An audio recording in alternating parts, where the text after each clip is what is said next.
অনেক দিন আগের কথা। চট্টগ্রামে নামক এক গ্রামে গরিব অসহায় দুই বন্ধু রমেশ সুরেশ থাকত। তারা একদিন বনের মধ্য দিয়ে একটি গরু নিয়ে যাচ্ছিল। হঠাৎ তারা দেখতে পায় বনের মধ্যে গাছতলায় বসে ঋষি ধ্যান করছে। তখনই গরুটি ছুটে গিয়ে ঋষিকে ধাক্কা দেয়। তখনই ঋষিরও ধ্যান ভেঙে যায়। রমেশ তখন তাড়াতাড়ি ছুটে আসে গরুটি নিতে ঋষির কাছে। ঋষি রেগে গরুকে অভিশাপ দেয়, পাপিষ্ঠ, তোর জন্য আজ আমার ধ্যান ভেঙে গেল, আজ থেকে তুই জীবিত থাকতে পারবি না।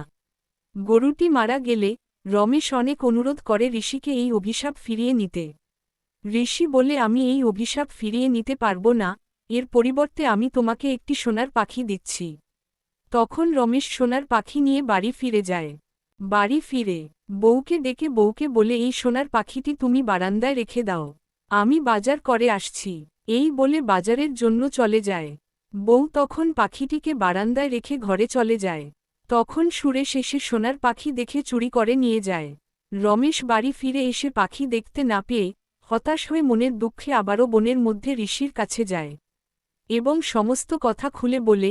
ঋষি তখন আবারও তাকে একটি মুরগি দেয় এবং বলে, এই মুরগির রোজ সোনার ডিম পারবে। এরপর থেকে রমেশ সোনার ডিমগুলো বিক্রি করে অনেক ধনী হয়ে যায়।